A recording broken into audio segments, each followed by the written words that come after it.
everybody. Good morning. Hey, Roosevelt. Man, we got the whole gang here today. I mean, we got everybody. So, and this is a special day. I know in Shreveport right now, they have the Bayou Classic has moved up to Shreveport. So it's a lot of people in the city. But this is also a special day for Allendale Strong because we have a special guest. Yes. Absolutely. Yeah, Yes. excited about today.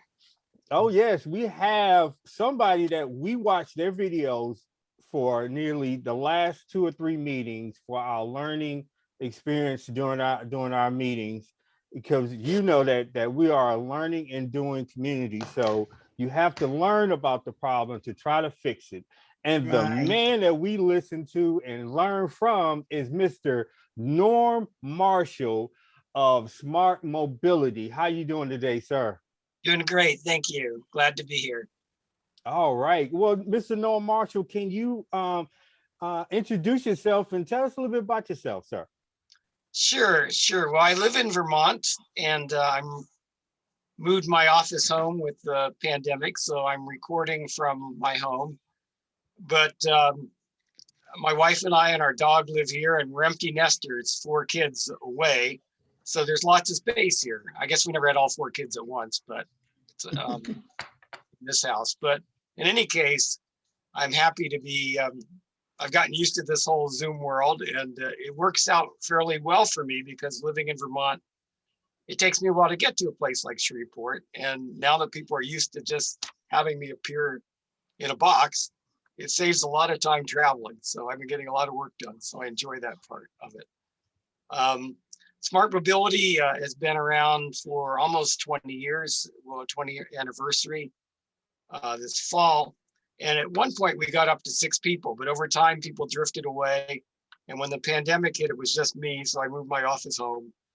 And, but I like it in some ways because it enables me to really do the work I want to do without having to be too much focused on finding the work that will keep my, make the payroll. So I've been happy doing what I'm doing. And before Smart Mobility, I had worked 14 years for another firm that's also headquartered up here in Vermont, although they have branches around the country now. And I developed a national modeling reputation there.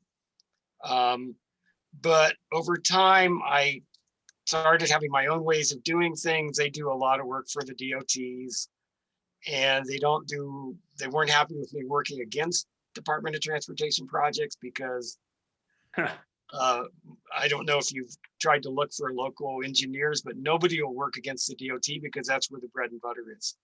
And so they were kind of happy. We looked at the situation, said, why don't you just go off on your own? And that's what I've done. And it's been about almost 20 years, and I'm happy that I've done that. Well, we're happy to have you here today. And, we're very happy to have your expertise, to sit there and study and watch and learn from, because it's I've learned so much just being a part of this movement that we have. And I know, Kim, Dorothy, and especially John has dug deeper and deeper into the situations of building smarter. Now, Kim, you have taught us a lot during this time frame. You've kind of pushed us into learning about smarter travel. Do you have anything you want to throw in with that? Well, I really appreciate Norm's perspective and his life, really, of standing up to do the right thing despite the direction. I'm going to call it the easier direction is just to keep doing the same thing over and over again. And I've found that in my career, trying to stand up. Sometimes it helps you make new friends, and it kind of moves you away from those that are just not willing to recognize the problems. And so I'm real thankful for what Norm is providing for our group to help us understand more deeply the kind of change that we need to advocate for and to strengthen us in our ability to do that. All right. So I know that it's a Saturday, so we're going to try to get right to the meetup and start the questioning going. Kim, do you want to start the questioning to Mr. Marshall? I'm sorry. I'd be glad to do that. I guess the first thing, and Norm's given us some background on it, but and a little bit of what I'd call the backstory of Norm Marshall and how he got to be this transportation policy change expert, I want to call him. And, I'd just like, Norm, what are the hopes for the work that you've been doing over the last 20 years? Maybe a little bit about what you think are your successes and what your hopes are when you're totally successful at this, getting more people like us on board. Yes, well, my sort of grandiose mission statement is to change the way transportation modeling is done in the United States. Because I think it needs a complete overhaul. Yeah. And it's a long slog. I've actually presented my work at a number of national conferences, and it's been well received. And what I hear is people say, well, in 10 or 20 years, we'll get to what you're doing now. But right now we're just going to keep doing what we're doing. And I presented to, I think the younger generation is an important group. I often reflect on this talk I gave to engineering graduate students at the University of Connecticut. And after I presented everything that was wrong with what was going on, they said, well, why doesn't it change? And I said, on the fly, I said, well, it's the way it's always been done. I said, people are getting paid well for doing it this way. And the project is always justified. And that's it. I just came up on the fly, but that actually is the most important study of the story here, is that it is the way it's always been done. Everybody's getting paid well who does it. A lot of these modelers are very high paid people, and the project's always justified. When a Department of Transportation hires a consultant to look at one of these studies, the answer is predetermined.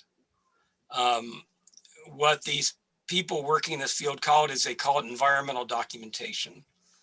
The idea of NEPA, the National Environmental Policy Act, which was passed during the Nixon administration, is that you're really supposed to take a hard look at the alternatives and everything and really try to understand what the best answer is. You don't have to, under NEPA, you don't have to choose the best answer, but you're supposed to honestly disclose everything you can, as best you can. And that's not what's done. What's done is it's environmental documentation. They check the boxes, and they get in the rare cases where a consultant bucks the predetermined solution, I've seen individuals fired from companies. I've seen companies fired from projects. You get blacklisted from future work. That's one reason why I left my bigger company back in 2001, so they wouldn't have to deal with that. So the project's always justified, and it just happens that this bad modeling always shows false benefits of freeway capacity. So it just fits in really well with the focus that the state DOTs have on freeway capacity. Well, Norm, once again, I can't thank you enough for being so courageous in your career and what you're doing for change. And we're living the experience that you just described, or the consequences of those practices, in that, the worst outcome that I've seen is it really messes up the leadership of communities, that, they trust these systems and this modeling and the faulty information that it's producing. In fact, my next question deals with recently our Shreveport Chamber of Commerce and a business civic leader group called the Committee of 100 launched a $100,000 marketing campaign of disinformation. And I say disinformation because they're using the justification report that is based on all the flawed modeling and flawed assumptions. And so that, it's just tragic. Our leaders are believing in a lie. And now maybe, I have to say, maybe because of our group, they're feeling they need to promote it and win the court of public opinion.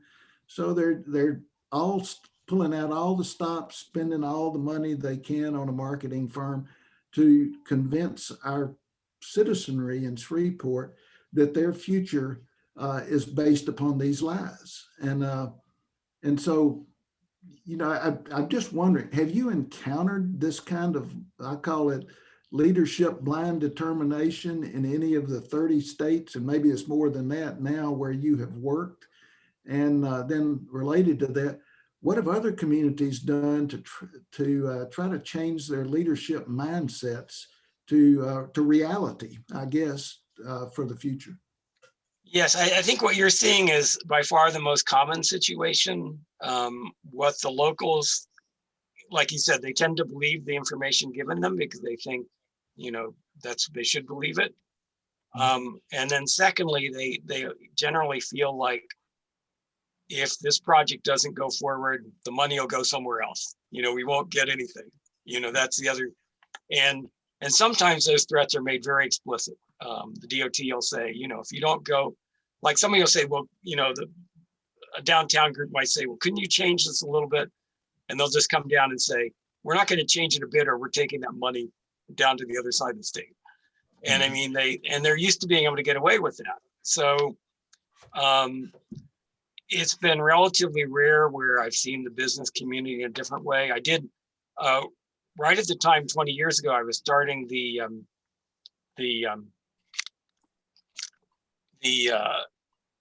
smart mobility. I'm not sure how I pointed that. The Metropolis plan, that's just that was work that I did for a Chicago business community 20 years ago. And that was a very important project. It didn't solve all the problems, but that's where the business community came together and really tried to do things better. And they had all kinds of not just transportation, but jobs, education, equity. They were trying to look at the big picture. And part of the problem with the engineering profession is it tends to be really, really narrow. The people are very narrowly educated for the most part. I think that's, when you talk about how I got to where I'm going, it starts really with my education. I was a math major, but I more or less had a liberal arts education where I took English, philosophy, economics, some history. A broader, the people who mostly work in the DOTs, they've just had math and science pretty much. They didn't have anything else. And then I have a master's degree in modeling. And that's another type of education people lack, many of the modelers lack, is that formal education where you understand the limitations of what you're doing. You understand some of the testing protocols and things. People aren't very well educated and they're not very broad. And then I think you might ask later about the Congress for the New Urbanism I've been involved with for many years. And that's where you meet with people with very different perspectives. You're meeting with architects and designers and planners and so forth. You're very skeptical. In the CNU, they're very, very skeptical of any sort of modeling. And I think one of the challenges I have working with them is they feel like they don't believe the models. They don't see why anybody should. And they don't see why I should even have to do it better. But your question about the business community and similarly the elected leaders, the governors, mayors, county commissioners, and so forth, I think they need the other data. I think you can say that the data they're working from is bad, but until you try to replace the misinformation with better information, I think it's really hard to convince those people who are used to seeing hard data. Yeah. Norm, it just following on that, what's amazed me is that the harm that I call them cut through freeways or urban freeways have what they've left on Shreveport, the marks they've left are so obvious and so easy to see. And yet it's confusing to me that African-American leaders in Shreveport would be so unaware of the history of harm. And because of their belief in this data that is being produced and the trust of the MPO, they seem to not be able to see the harm that was created. That's strange, yeah. And you see that over, and I've seen that in a dozen cities I've worked where historic African American communities were wiped out, including, I grew up outside Columbus. I watched that growing up, really, when they were tearing it down, the urban renewal, slum clearance, all this stuff. Yeah. Well, we, in this current campaign, I heard just on the news last night, an African-American leader who, you listen to him and he's sincere. He's a product of Allendale, and he sincerely seems to be concerned that Allendale is in the condition of disinvestment it's in. And he said, just drive through and you can see it. But then he turns to the freeway as a solution to correct that problem, which once again, you just have to look at Shreveport and see the harm. But he doesn't connect the I-20 cut through of the real reason that Allendale is in its current condition of disinvestment. And that's, it's a real challenge. And I find personally, and I believe Dorothy and John and Roosevelt too, find hope in what you represent as maybe a path to begin to help our citizenry understand they can't trust this information. We need to change our thinking. I have a question for you. Looking at the map, it's almost just a little bit surprising to me that this wasn't built decades ago, because you can see the 2 points. Whenever the engineers see these points where these freeways are sort of ending, they want to connect them. I mean, you see cities where there's partial beltways and they want to finish them. So is there some history of why it wasn't built already? There is, and I'm really glad you asked, because it's interesting. There is and it was a woman, which we've had, John and I, maybe because of you, the Congress for New Urbanism has now labeled us as freeway fighters, but this Sister Margaret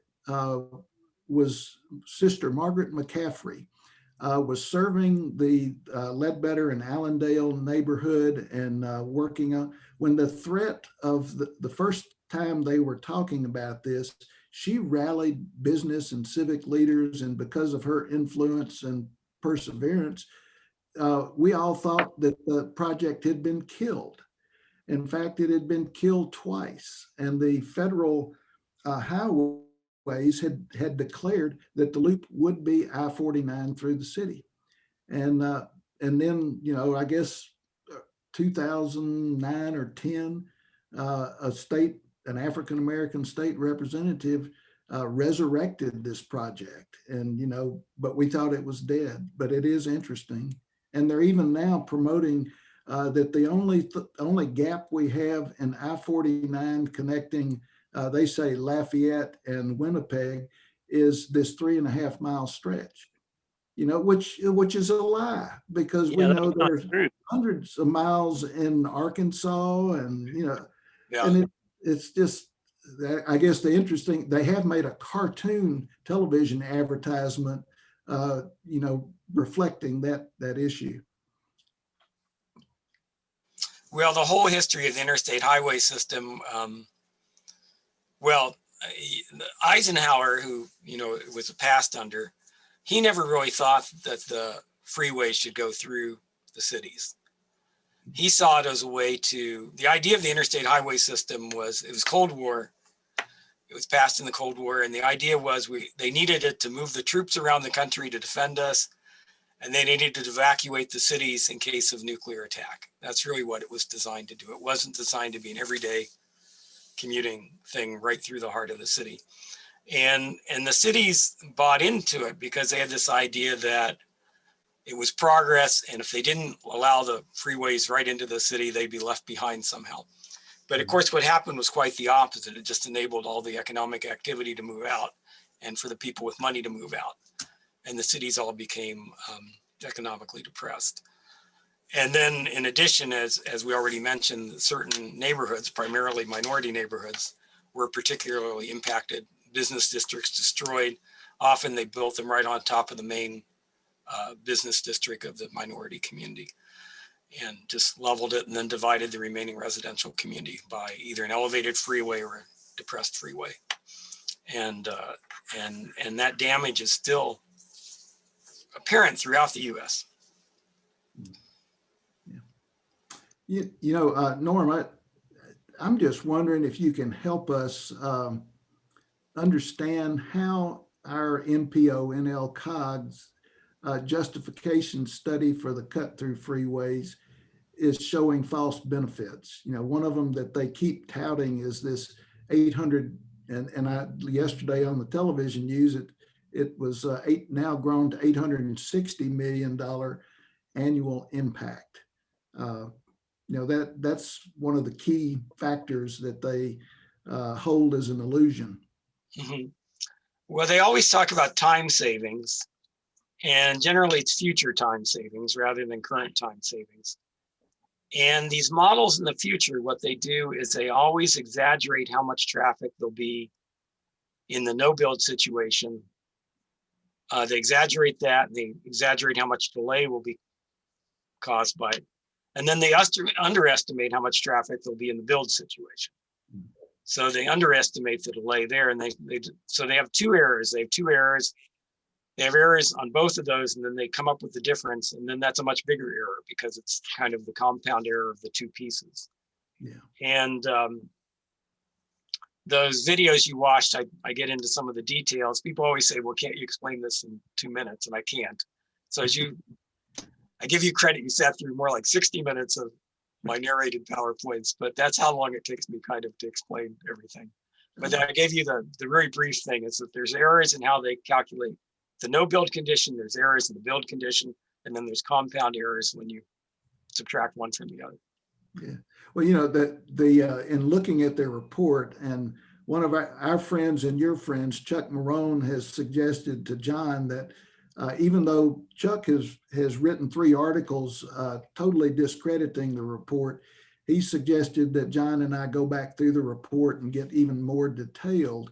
But in looking at their, somehow they're creating an illusion that if we build this 3.5 miles, somehow it will increase the overall economy of our region to provide all these extra businesses and jobs. Yeah.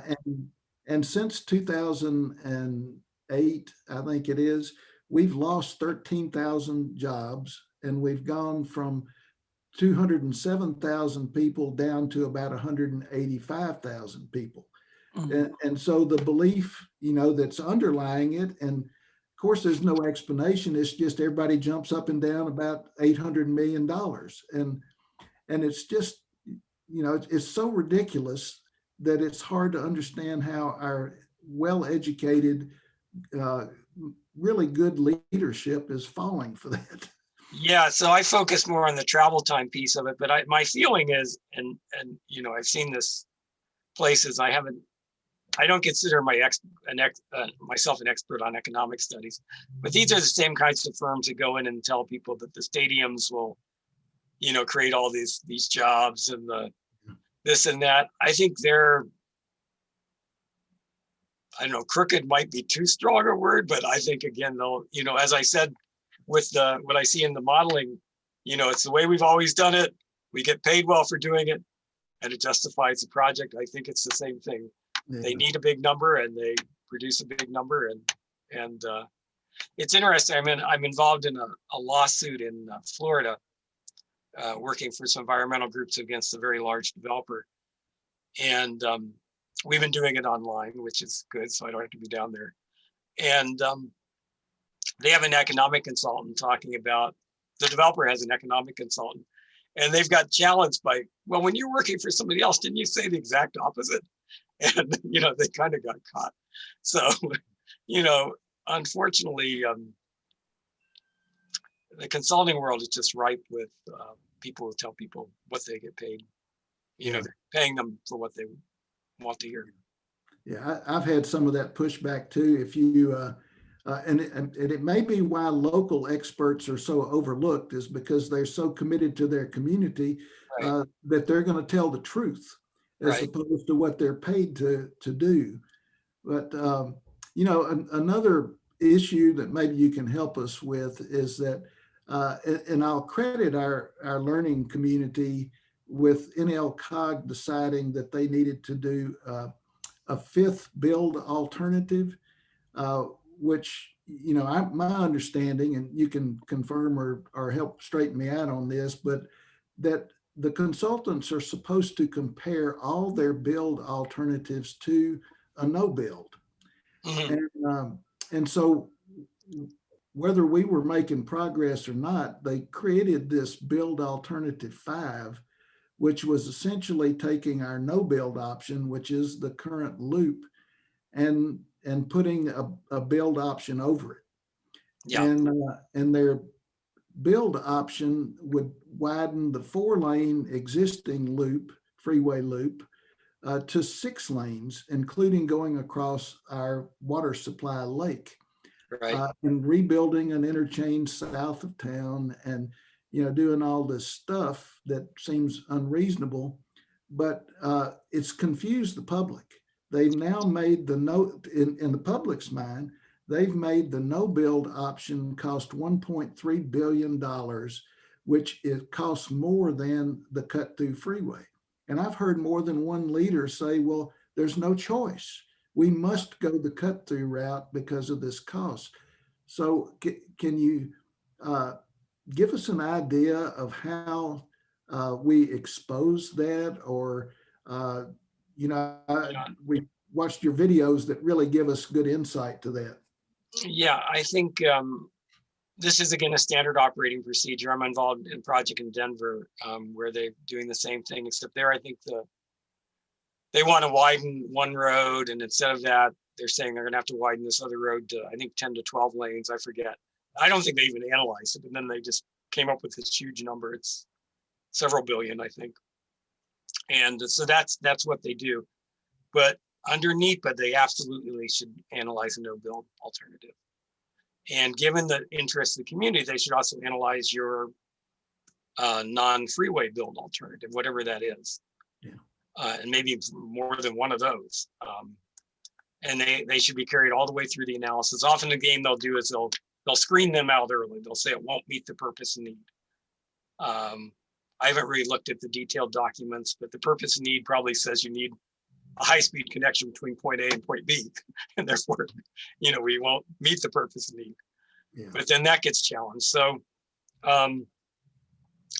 yeah, unfortunately, to win these battles, I almost feel like you need a 3-legged stool here. You need the technical analysis. You need better data. For the better data from the technical analysis. You need a process, a political process. I know you're talking to these people, but you need to, take the data within the political process, and which could include also elected leaders, but also could include business community and other powerful interests. And then I think there needs to be a credible legal threat in addition, because I've submitted comments on these environmental impact statements for over 20 years now. Sometimes they don't, come back with a response for 2 or 3, 4 years. Sometimes it takes them a long time, but they never give an inch. Basically the culture is, let me just talk a little bit about how I view the DOTs. So when you look at the departments of transportation, the people are narrowly educated for the most part. They all have the same basic engineering training, gone to the same schools. The people who become leaders in the organization have typically been there for 2 or 3 decades. And they see their mission as completing the mission. For them to say, to give up on building that road would be somehow an insult to their father figures. That's how, you're not going to change their mind. I used to think that they would listen to reason. You can reach the young engineers, but they're not in charge.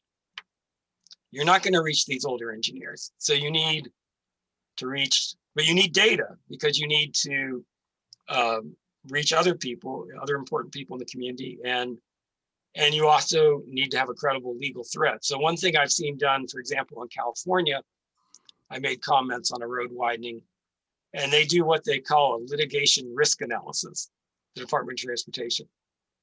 And this happened in Utah too. In both cases, they did a litigation risk analysis and then decided to get into settlement talks.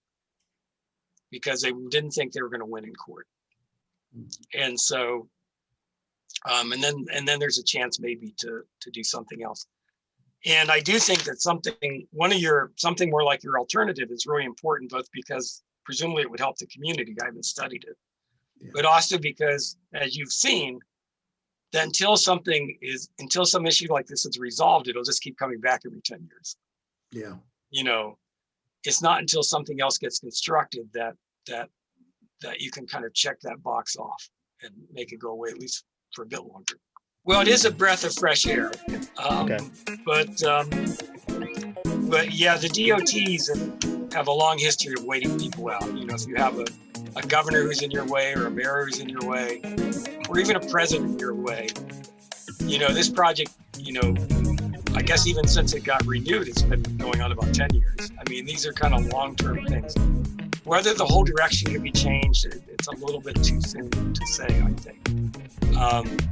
There had been some, unfortunately it was too late in the Obama administration, but there was the secretary talking about these issues at the end of the Obama administration.